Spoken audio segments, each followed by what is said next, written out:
Hello, hello, hello, hello, hello.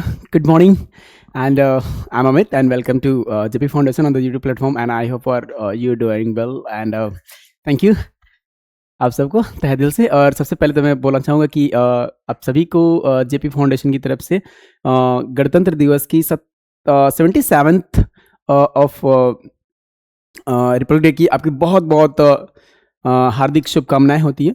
और मैं चाहता हूं कि आप सबको हमारे देश में ऐसे ही हर्षोल्लास के साथ मनाते रहें और अपने देश के प्रति जो भी हमारे जो राइट्स हैं, जो हमारी डेडिकेशंस हैं, उसको ऐसे ही हम लोग समर्पित करते रहें। और जहाँ तक उम्मीद है कि और हमारी जो देश की ऊंचाइयाँ वैसी बढ़ती रहें। ठीक है, तो ठीक है। और बहुत ज़्यादा कुछ तो नहीं है, लेकिन हाँ, कोशिश ये रहेगी हम लोग की कि चीज़ों को बहुत अच्छे से किया जाए। और जहाँ तक हमें पता है कि जो एनिमल टिश्यू है ना, एक्चुअली थोड़ा सा डिले हो गया ना, कि एक दो क्लासेस में मतलब उसको फिनिश कर देना चाहिए था, बट थोड़ा सा टाइम के शॉर्टेज से हम लोग नहीं कर पाए थे। और बट कोई ना, हम कर लेंगे।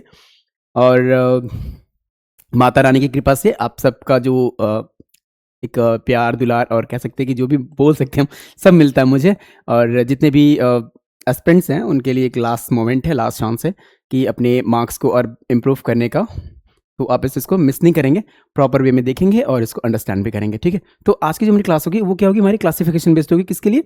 एनिमल टिश्यू के लिए। ठीक है, देखिए अगर हम बात करें एनिमल टिश्यू की ना, तो एनिमल टिश्यू हमारे लिए बेसिकली बहुत ही इंपॉर्टेंट रोल प्ले करने वाला था, क्योंकि एनिमल टिश्यू ही एक ऐसी लेयर्स होती है जहाँ पर आप कहते हैं कि इसका अगर इम्पैक्ट अच्छा हो तो हमारी बॉडी की जो मस्कुलैरिटी होती है, जो उसके परफॉर्मेंस होते हैं, वो इस पर काफ़ी बेस्ट काम करने वाले होते हैं। ठीक है, तो सबसे पहले तो हम लोग देखते हैं कि यार ये एनिमल टिश्यू है क्या चीज़।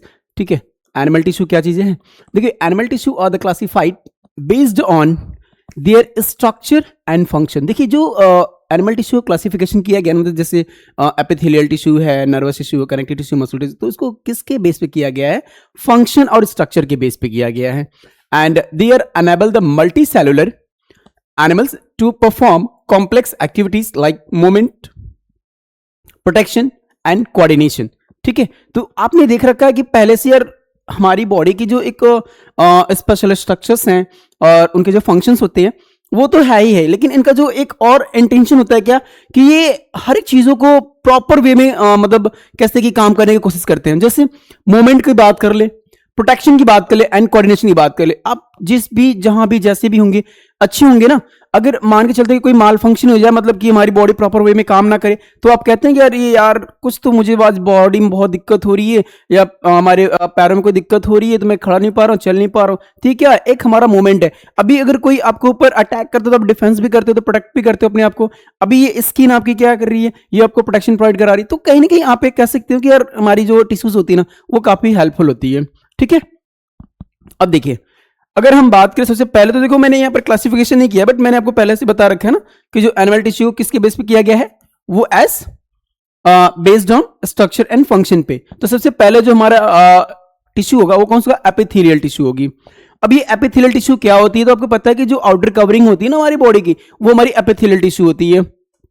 वैसे हम सिर्फ इसी की बात नहीं करने वाले हैं, प्लांट के केस में भी आप लोगों ने पढ़ रखा हुआ वहां पर कि जो एपिडर्मिस बोलते हैं उसको, यहां पर क्या बोलेंगे? एपिथेलियल बोलेंगे। देखिए, epithelial tissue are covers body surface, lines cavities and forms the gland. ठीक है,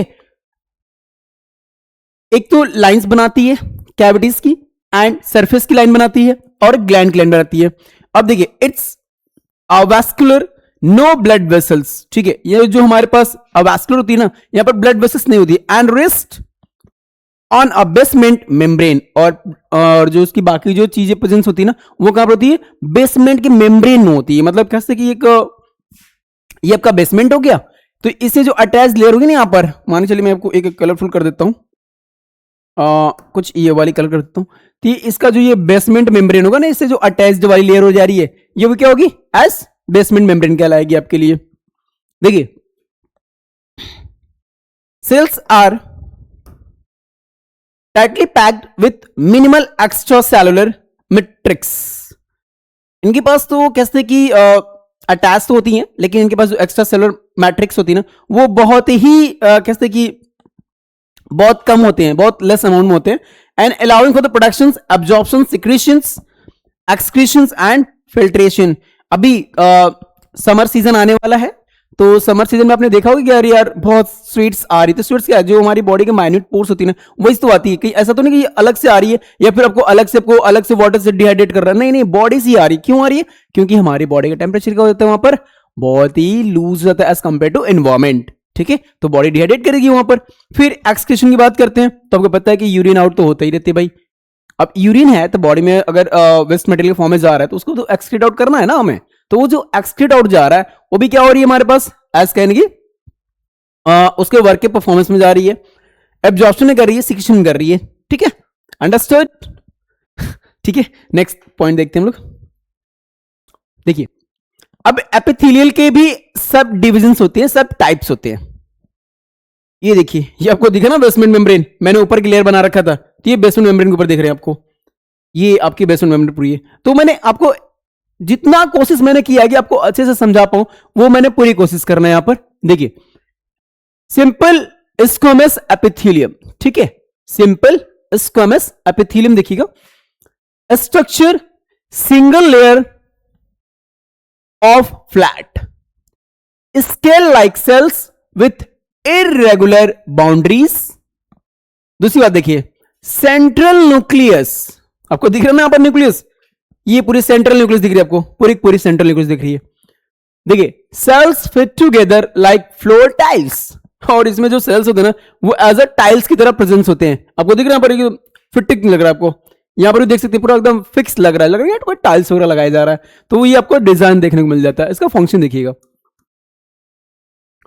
diffusion of gases and fluids. अब आपको पता है कि जो सिंपल स्क्वैमस एपिथेलियम होते हैं वो बेसिकली डिफ्यूजन का ही काम करती है और गैसेस को अलाउ करने का भी काम करती है। अब ये मत कहिए सर डिफ्यूजन क्या होता है अगर इसको देखना है तो आप लास्ट वीडियोस में देख सकते हैं, मतलब जो चैप्टर फर्स्ट था उसमें बताया गया, तो ऑस्मोरेगुलेशन क्या होता है, डिफ्यूजन क्या होता है, वो A to Z वो बताया गया। तो अगर नए हैं तो चैनल को सब्सक्राइब करिएगा, अगर पुराने हैं तो वहां पर जाकर के प्ले लिस्ट में खोज के देख सकते हैं।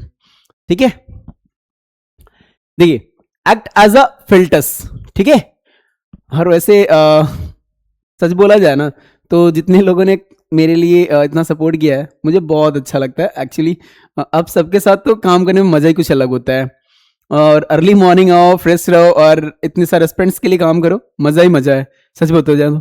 अब देखिए, लोकेशन कहाँ प्रेजेंस होती है, लाइनिंग अप ब्लड वेसल्स, देखिए जो एंडोथेलियम की लेयर होती है, alveoli in lungs, बोमेंस capsule in kidney and coelom mesothelium. ठीक है, तो आपने ये ओरिजिन ऑफ मतलब कैसे कि लेयर्स की बात करेंगे तो वहां पर एक्टोडर्म, एंडोडर्म एंड मेसोडर्म की बात करेंगे तो आपको वो भी देखने मिल जाएगा, एंडोथेलियम मेसोथेलियम की बात मिल जाएगी वहां पर। ठीक है, क्लियर। चलिए नेक्स्ट पॉइंट देखिए, सिंपल क्यूबॉइडल एपिथेलियम। देखिए स्ट्रक्चर्स कैसा होता है, ये single layer cube shaped cells. देखिए नाम से पता चल जा रहा है ना यहाँ पर क्यूबॉइडल है, तो यहां पर तो आपको दिख रहा है ना क्यूब शेप्ड दिख रहा है आपको। ठीक है, with round nuclei in the centre. ठीक है, इनका जो न्यूक्लियस होता है कैसा होता है, राउंडेड होता है और प्रेजेंस कहां होता है, सेंटर में होता है।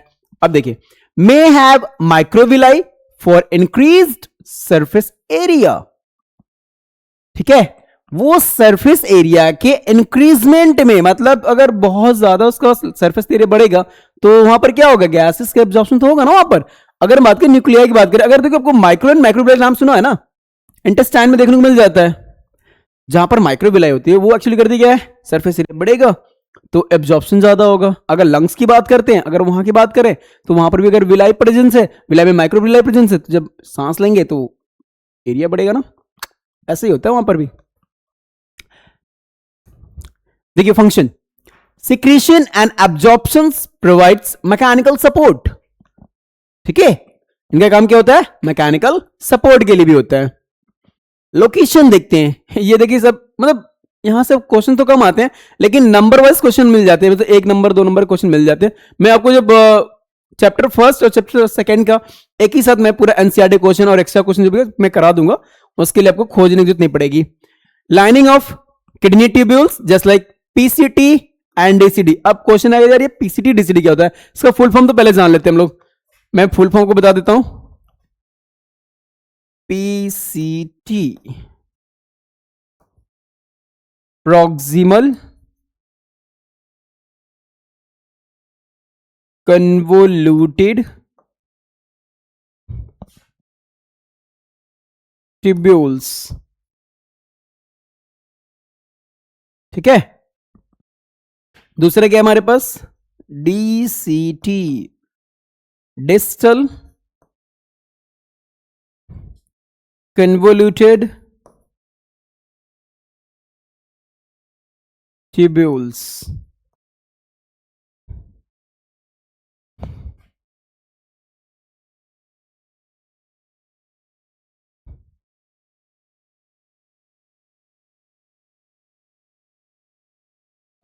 चिपक जा रहा है यार, ठंड में हाथ ना चल रहा है। ठीक है, कोई बात नहीं, मैं फिर से कर देता हूँ उसको, इस बार गलती नहीं होने देंगे। ठीक है, अब बार बार गलती थोड़ी होती है, एक ही बार होती है, मतलब हो जाता है।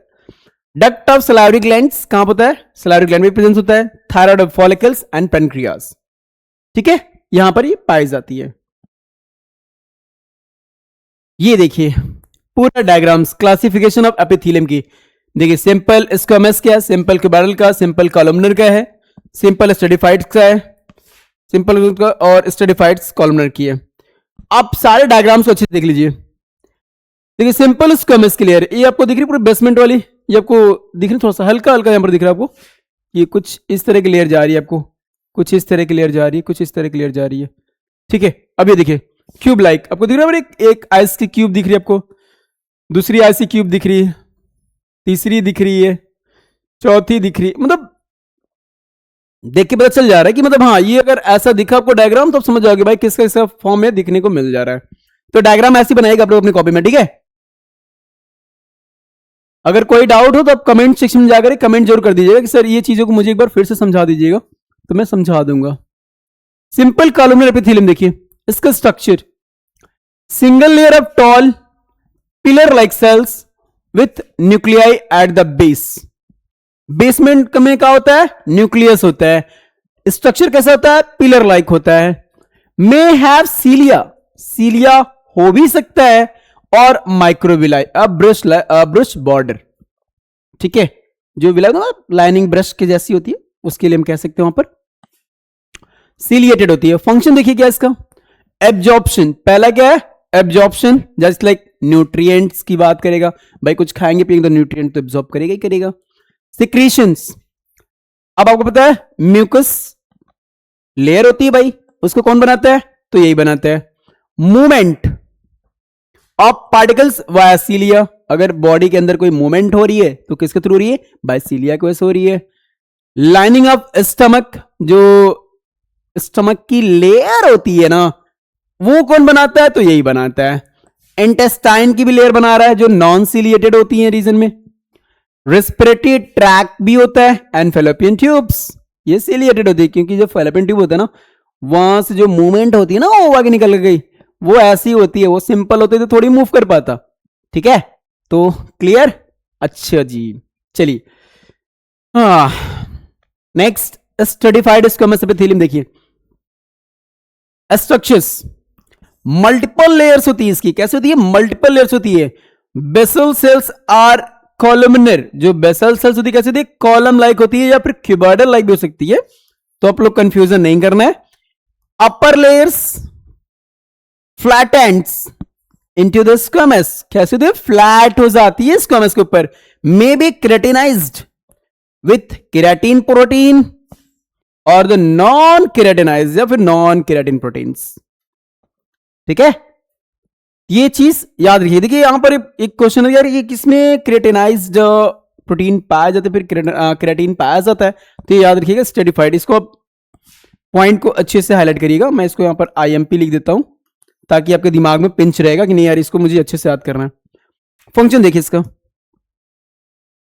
Protections against mechanical stress, mechanical stress के अगेंस्ट क्या करता है, ये प्रोटेक्शन करता है, एब्रिएशंस करती है, एंड इन्फेक्शन से भी बचाता है। में लोकेशन कहां प्रेजेंस होता है, स्किन जो केराटिनाइज्ड होती है, लाइनिंग ऑफ माउथ, माउथ की प्रेजेंस होती है, इसोफेगस, वेजाइना जो नॉन केराटिनाइज्ड होती है, वेजाइना की जो लेयर कैसी होती है, नॉन केराटिनाइज्ड होती है। क्लियर, देखिए मैंने लाइनिंग वाइज में इसलिए करता हूं ताकि आपके दिमाग में रहे कि नहीं, ये पॉइंट अच्छे से मेरे माइंड को मेमोर रहे। अगर जितना रिमेंबर चीजें रहेंगी ना, वो आपको अच्छे से समझ में आएगा। ये सारे जो क्वेश्चंस होते हैं ना बच्चे, ये सारे क्वेश्चंस आपके लिए एज कंपेरेटिव एग्जाम्स में आते हैं। तो अगर बेसमेंट हमारा अच्छा रहेगा ना, तो आगे जो भी नीट वाला एस्पिरेंट्स होगा, वैसे मैं बता दूं आप सबके लिए गुड न्यूज है, वो मैं लास्ट में बताऊंगा, सस्पेंस रहेगा अभी, ठीक है। चलिए, ये था आपका कनेक्टिव टिश्यूज, मतलब epithelial will be closed. Clear? आइए, कनेक्टिव टिश्यूज काफी इंपॉर्टेंट है। ये पूरा जितना आप कनेक्टिव टिश्यू को पढ़ने वाले हैं अभी, ये पूरी टॉपिक आपके लिए इंपॉर्टेंट होने वाली है, ठीक है। तो इसको हम लोग अच्छे से करेंगे। सबसे पहले ये है क्या चीज, देखते हैं। देखिए, connective tissue binds, support and protect other tissue. सही है भाई, बाइंड भी करता है, सपोर्ट भी करता है और प्रोटेक्ट भी करता है। It has space cells embedded in a large extracellular matrix, मतलब fibrous ground substance, ठीक है।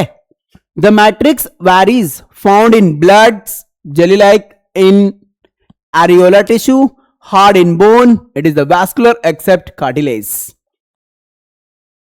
ठीक है। तो ये सारे पॉइंट आपके कनेक्टिव टिश्यू के इंपॉर्टेंट पॉइंट है। मतलब हर एक पॉइंट वे में आप देखेंगे ना, तो कहीं ना कहीं आपको वेरिएशंस देखने को मिलेंगे, और ये वेरिएशन इसको इंपॉर्टेंस बनाता है। देखिए, हमारे पास इसके जो क्लासिफिकेशंस हैं, इसको हम देख लेते हैं। पहले लूज कनेक्टिव टिश्यू की बात करने हैं, तो एरियोलर टिश्यू आपका पहला। इसका स्ट्रक्चर देखते हैं। लूज फाइबर्स, इसको कोलेजन, इलास्टिक या रेटिकुलर के फॉर्म में मिलता है। Cells like fibroblast cells, macrophages और द मास्ट सेल्स यहां पर प्रेजेंस होती हैं। परफॉर्मेंस देखिए इसका। Support organs, fills space, inflammations, ठीक है। Response, locations under skin, around blood vessels and nerves. कहां प्रेजेंस होती है? तो अंडर द स्किन होती है, अराउंड द ब्लड वेसल्स होती है और नर्व्स के आसपास होती है। और ये क्या करता है? इन्फ्लेमेशन रिस्पॉन्स को भी परफॉर्म करता है ये। दूसरा, एडिपोज टिश्यू, इसको फैट टिश्यू भी बोलते हैं, एडिपोज को ही बोलते हैं, ठीक है। इसका स्ट्रक्चर देखिए क्या है। ये fat storing adipocytes with minimal matrix, यहां पर जो मैट्रिक्स होती है काफी कम होती है, ठीक है। सबसे बड़ी पॉइंट ये होती है। इसका फंक्शन देखिए, insulation, energy reserve and cushioning, ठीक है। अब आपके मन में आता है कि अरे यार, हमारी बॉडी में इतना सारा फैट हो गया, तो क्या वाकई में हम लोग बहुत हैवी वेट हो गए क्या? ऐसा होता है, बट होता है एक्चुअली कुछ नहीं है। वो क्या होता है कि हमारे पास इंसुलेशन होता है, एनर्जी रिजर्व होती है। भाई एक दो टाइम आपको खाना ना मिले ना, तो भी आप रह जाओगे, नहीं यार इतना सारा फैट तो स्टोर कर लेगा आपको। प्रेजेंस कहां पर होती है? देखिए, under the skin, around kidney and heart, यहां पे प्रेजेंस होती है। अब आप बताओ मुझे कि अरे यार, स्किन के अगर अंदर रहेगा तो आपको दिखाई देगा क्या? दिखता है भाई, दिखता है, जाहिर सी बात दिखता है। किडनी के पास रहेगा तो, अगर हार्ट के पास रहा तो, सोच लो कहां कहां चीजें होती हैं। तो इसीलिए बोला जाता है थोड़ा सा ठीक ठाक रहा करो। दूसरा हमारे पास dense connective tissue. Dense connective tissue में थोड़ा हार्ड होता है, टफ होता है। इसके दो पार्ट्स होते हैं, एक टेंडन्स होता है और एक लिगामेंट्स होता है। देखिए डेंस कनेक्टिव, इसका स्ट्रक्चर देखिएगा। Dense collagen fibres fibroblast cell से मिलकर बना होता है।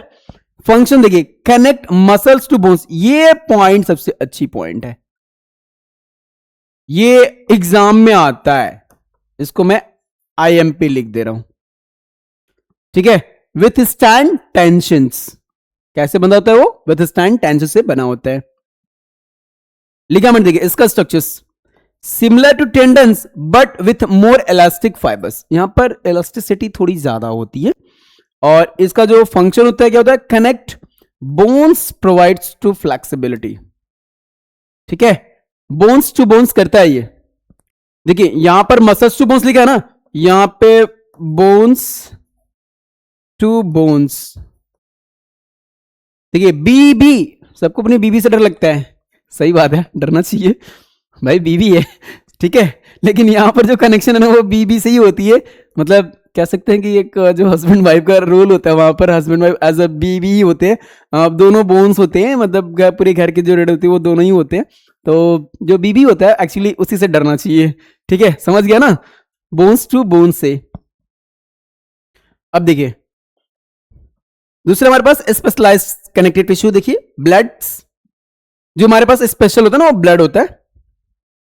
स्ट्रक्चर्स इसका देखिएगा, फ्लूइड मैट्रिक्स, जो मैट्रिक्स से फॉर्म होता है, प्लाज्मा होता है विथ आरबीसी होती है। देखिए मैंने इसको बहुत एक्सप्लेन करने के यहाँ पर मुझे सही नहीं लगा, इसलिए मैंने बहुत ज्यादा एक्सप्लेन नहीं किया, नहीं तो एक एक को एक्सप्लेन करता तो बहुत ज्यादा मतलब कहते कि टाइम टेकिंग हो जाता और वहां से ज्यादा क्वेश्चन भी नहीं आते, तो कोई मतलब नहीं होता हमारे लिए, ठीक है। इस चीज को फिर जब नेक्स्ट क्लास में, मतलब कहते कि जब नेक्स्ट 11th की क्लास में आप आएंगे ना, वहां पे मैं ज्यादा आपको बता दूंगा, उसके लिए आपको थोड़ा सा इंतजार करना पड़ेगा।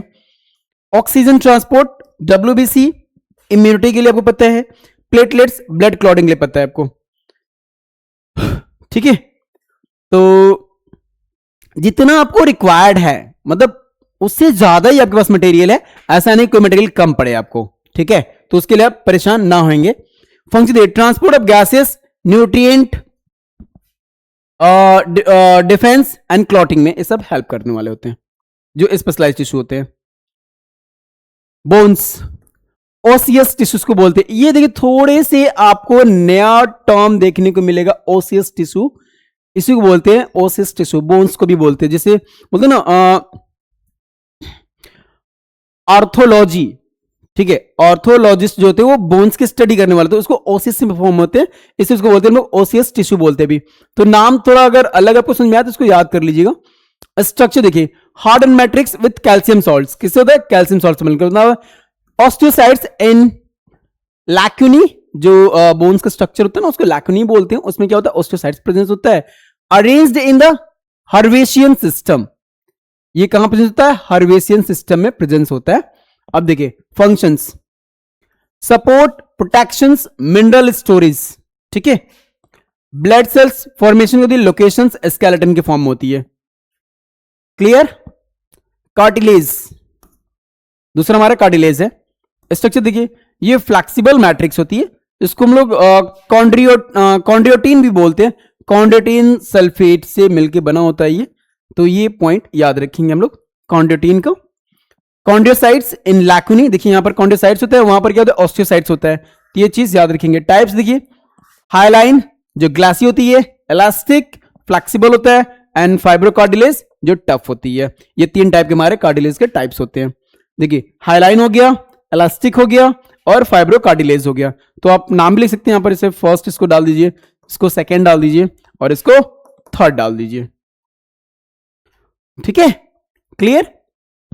चलिए नेक्स्ट देखिए functions, reduce the friction in joints, support soft structure, देखिए location nose, ear, trachea and joints, ये आपको दिख रहा है ना यहाँ पर, ये पूरा स्ट्रक्चर्स, ये लारिंग्स है, ट्रैकिया है, ये ट्रैकियल कार्टिलेजिनस है। ओ इस पे तो आपको कलर नहीं दिख रहा होगा, मैं फिर से कलर कर देता हूं, ठीक है। ये ट्रैकियल कार्टिलेज है, ये देखिए submucosal seromucous glands, pseudostratifieds, columnar epithelium, cilia, lumens. देखिए ये आपकी हाइलाइन कार्टिलेज, ये left lung, primary bronchi, secondary bronchi and right lungs. ये आपको ऐसे डायग्राम्स देखने को इसलिए मिल जाते हैं ताकि आपको अच्छे से समझ में आ गया, नहीं यार हमारा डायग्राम जो काफी अंदर से भी निकाला जा सकता है और वहां से हमें स्टडी करने को भी मिल सकता है, ठीक है, क्लियर। मस्कुलर टिश्यू देखिए तीसरा, muscular tissue enables to movement with through the contractions and relaxations, ठीक है। जो मस्कुलर टिश्यू होती है वो एक्चुअली मसल्स के थ्रू होती है, कॉन्ट्रैक्ट होती है, रिलैक्स भी होती रहती है, इसके वजह से मूव करती है। Composed of muscle fibres with contractile proteins, जो इसमें हेल्प करने वाले होते हैं ना प्रोटीन्स मूवमेंट वाले में, वो हमारे पास स्पेशल प्रोटीन्स होते हैं। अब देखिए एक होता है एक्टिन प्रोटीन, एक होता है मायोसिन प्रोटीन्स।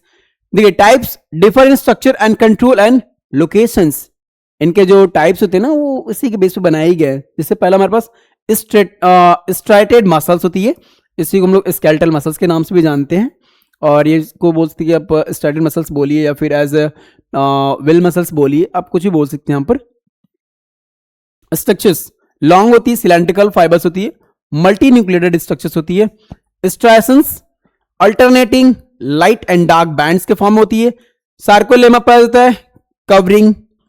फंक्शन देखिए, वॉलंटरी मूवमेंट्स होती है भी, जो हम लोग के अकॉर्डिंग टू विल होती है ना, उसे वॉलंटरी मसल्स बोलते हैं। मेंटेन्स पोस्चर्स कहां प्रेजेंस होता है, तो attach to be bones via the tendons. अभी मैंने आपको बताया tendons and ligament, BB and MB.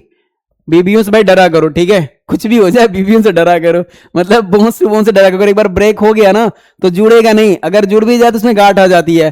तो कोशिश ये कीजिएगा कि अच्छे से बीबी को बचा के रखना, ठीक है, गांठ नहीं पड़नी चाहिए। देखिए बाइसेप्स लिम्स, इसके फीचर्स देखिएगा, fatigue quickly but strong contractions. Clear? थोड़ी सी क्लास फास्ट चल रही है, इसका भी रीजन है क्योंकि भी हम लोग को 2 चैप्टर्स के क्वेश्चंस कराने हैं, तो कोशिश की जाए कि कल तक में वो क्वेश्चंस आपको मिल जाए। देखिए ये आपके पास जी एक्टिन मॉलिक्यूल्स, ट्रोपोमायोसिन, ये टाइटिन है आपका, ट्रोपोनिन, नेबोलिन और ये थिन फिलामेंट आपको दिख रहा है पर ये बैंड्स के फॉर्म में दिख रही है आपको, ये पूरी पूरी बैंड दिख रही है आपको। ऐसी हमारी मसल्स होती है, ठीक है। स्मूथ मसल देखिए इसको नॉन स्ट्रेट मसल्स भी बोलते हैं हम लोग। Structures spindle shaped fibres, unnucleated, no striations, इसमें कोई स्ट्राइएशंस आपको इसमें स्ट्राइएशन दिख रही है ना, उसमें नहीं पाया जाएगा, मतलब स्मूथ में नहीं पाया जाएगा। अरेंज इन शीट्स, फंक्शन देखिए इनवॉलेंट्री मोमेंट, जो इनवॉलेंट्री मोमेंट्स होते हैं मतलब जो हमारे विल के अकॉर्डिंग काम नहीं करते उसको इनवॉलेंट्री मसल्स भी बोलते हैं हम लोग। सस्टेन कॉन्ट्रैक्शंस, लोकेशन देखिए walls of digestive track, blood vessels, uterus, iris, ठीक है, यहां पर चीजें पाई जाती हैं। और फीचर्स देखिए डज नॉट फैटिग इजली, ये जल्दी थकता नहीं है, ये प्रॉपर वे में 24 आवर्स काम करता रहता है, ठीक है। ये देखिए सार्कोलेमा आपका surface of the muscle fibres, ये दिख रहा है आपको ना पूरा स्मूथ मसल, देखिए माय फाइबर्स ट्यूबल्स, ये दिख रहे हैं आपको, ये ट्रांसमिशन और इंपल्स आपको दिख रहे हैं यहाँ पर, ये देखिए ये देखिए इतना सा बस लेयर को निकाल के दिखाया गया आपको, इससे चीजें अब काम हो रही हैं, तब समझ सकते हैं ना हमारी मसल्स प्रॉपर में कितना काम करती होगी। ये cardiac muscles structures, branched fibres होती हैं, यूनिन्यूक्लिएटेड होती है, फेंट होती है, स्ट्राइएशंस पाई जाती है इसमें, इंटर कलेक्टेड पाई डिस्क फॉर द सिंक्रोनाइजेशन होती है। Functions involuntary rhythmic contraction for the pumping of the blood, इसमें जो ब्लड को पंप करना होता है ना यहीं पर होता है, मतलब जो हमारी कार्डियक मसल होती है जो हार्ट से रिलेटेड काम करना होता है ये वही काम करता है। लोकेशन हार्ट वॉल्स ओनली, कहां पाया जाता है, सिर्फ हार्ट वॉल में पाया जाता है। इसका फीचर्स नेवर फेटिग सेल्फ एक्साइटेटरी, जब तक वो खुद से ना हो तब तक वो कभी थकता नहीं है, प्रॉपर वे में काम करता रहता है टिल जब तक इंसान डेथ ना कर जाए। आपको देखिए यहां पर इंटरकैलेटेड डिस्क, ये देखिए आपको किस तरीके से हमारे जो डेस्मोसोम्स होती हैं ये काम कर रही है, हमारी जो मसल्स होती है कैसे थक रही है, यहाँ पर ये देखिए यहां से निकाला गया है। ये देखिए सार्कोलेमा की जो लेयर होती है, माइटोकॉन्ड्रिया होती है, कार्डियक मसल्स हमारी होती है यहाँ पर, ये न्यूक्लियस हमारा पाया जा रहा है। तो ये चीजें आपको एक नॉर्मल मसल्स को देख के नहीं पता चलता है, लेकिन ये सारी चीजें हमारे पास देखना, आपको ये पंप दिख रहा है आपको, ये हार्ट वाली वॉल की, ये सब जो हार्ट में पाया जाने चीजें वाली चीज होती हैं, ठीक है। नर्वस टिश्यू देख लीजिएगा, nervous tissue handle the communications via electricals and the chemical signals, ठीक है, इनका काम क्या होता है, सिग्नल्स को पकड़ना, कैप्चर करना होता है for specialised irritability and the conductivity, ठीक है। देखिए इसका जो स्ट्रक्चर होता है वो कंपोज्ड ऑफ न्यूरॉन्स होती है एंड न्यूरोग्लिया होती है, सपोर्टिंग सेल्स होती हैं। देखिए न्यूरॉन्स क्या है, आपके नर्वस सिस्टम का जो फंक्शनल यूनिट होती है वो न्यूरॉन्स होती है। देखिए सेल बॉडी साइटोन बोलते हैं, with nucleus dendrites receive impulses, इसका काम करता है इंपल्स को रिसीव करना होता है। एक्सॉन्स क्या करता है, ट्रांसमिट करता है किसको, इंपल्स को, मे बी माइलिनेटेड और फॉर द स्पीड, और इसमें जो माइलिन सीट हुई ना वो स्पीड को कवर अप भी करती है, बढ़ाती भी है। Synaptic nodes at the end, जब दो नर्व की एंडिंग होती है ना वहां पर सिनेप्टिक नोब्स पाई जाती है। इनका जो फंक्शन होता है वो detects stimuli processes in formation, coordinates response involuntary in reflexes, ठीक है, वॉलंटरी इन रिफ्लेक्सेस, ठीक है। ये देखिए लोकेशन हो गया, ब्रेन हो गया, spinal cord, nerve throughout the body, ठीक है। Features, neurons doesn't divide after the birth, neuroglia provide support and the stimulations, ठीक है। ये आपका न्यूरॉन्स का डायग्राम्स आप देख सकते हैं यहां पर अच्छे से। एक्सॉन हेलॉक, देखिए नाम थोड़ा सा मैंने इसमें ज्यादा रखा है क्योंकि बहुत सारे स्टूडेंट्स ना बस थोड़े से नाम लेके छोड़ देते हैं। अब लेकिन आपको थोड़ा सा चीजों को समझ के करना पड़ेगा। ये आपके डेंड्राइट्स, ये आपका सोमा, ये आपका nucleus, dendrites, initial segments, node of Ranviers जो बीच में पैदा है, स्क्योन सेल्स इसको बोलते हैं, लास्ट में जो पीछे पैदा ये हमारा सिनेप्स होती है, डेंड्राइट्स होती है, ये एक्सॉन हेलॉक एक्सॉन्स होती है। तो आपको इतनी चीजों के बारे में नॉलेज होना चाहिए, ठीक है। आई होप आप सब एनिमल टिश्यू को समझ गए होंगे। अगर थोड़ा सा भी डाउट हो या कोई दिक्कत हो परेशानी तो कमेंट सेक्शन में जाकर कमेंट करिएगा, आपको बता दिया जाएगा, आपके सारे डाउट्स को क्लियर कर दिया जाएगा। और अगली जो क्लास होगी वो हमारे थर्ड चैप्टर की तरफ से होगी, लेकिन उसके पहले हम लोग फर्स्ट और सेकेंड चैप्टर के सारे क्वेश्चन सॉल्व कर लेते हैं एनसीईआरटी के, जो आपके एग्जाम्स में आने वाले होते हैं, ठीक है। और तब तक के लिए आप लोग मस्त रहिए, अच्छे से रहिए मेरे रसगुल्लो।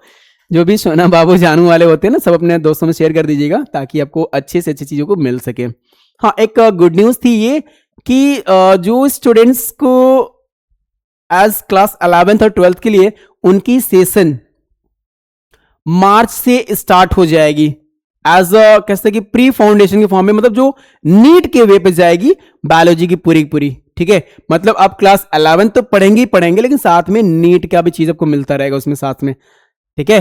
तो ये आप सबके लिए गुड न्यूज़ है, अपने दोस्तों में शेयर करिएगा कि अमित सर स्टार्ट करने वाले हैं।